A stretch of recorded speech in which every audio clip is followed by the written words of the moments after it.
এখানে আমি দেখাবো কিভাবে ভিউ পোর্ট তৈরি করতে হয় লেআউটে। এখানে আমি টাইটেল ব্লকটা ইনসার্ট করেছিলাম এবং এখন এখানে আমি একটা ভিউ পোর্ট তৈরি করব যেখানে ড্রয়িংটা দেখা যাবে। প্রথমে একটা লেয়ার তৈরি করি। লেয়ার তৈরি করার জন্য লেয়ার প্রপার্টিজ ম্যানেজারে যাই এবং এখান থেকে নিউ লেয়ারে ক্লিক করি। নতুন লেয়ারটার নাম দেই ভিউ পোর্ট, এন্টার। তাহলে ভিউ পোর্ট নামে একটা লেয়ার তৈরি হয়ে গেল। এর কালারটা করে দেব ব্লু।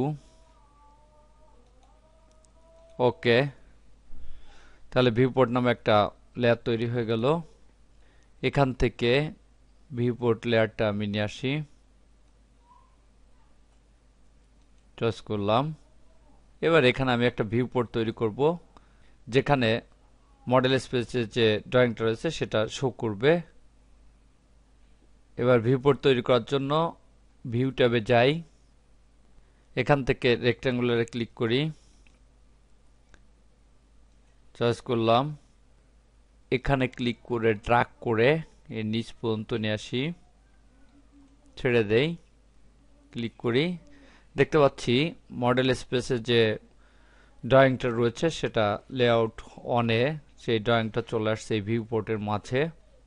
এখন যদি আমি এই ভিউ পোর্টটাকে মুছে দেই তাহলে আবার ড্রয়িংটা চলে যাবে, অর্থাৎ লেআউট ভিউতে এই ভিউ পোর্টের মাঝেই ড্রয়িংটা দেখা যায়। এখানেও ভিউ পোর্টের মাঝে ড্রয়িংটা দেখা যাচ্ছে। এভাবে এই ভিউ পোর্ট তৈরি করে এর মাঝে কোনো লেআউটের মধ্যে মডেল স্পেসের যে ড্রয়িংটা থাকে সেটাকে দেখা যায়।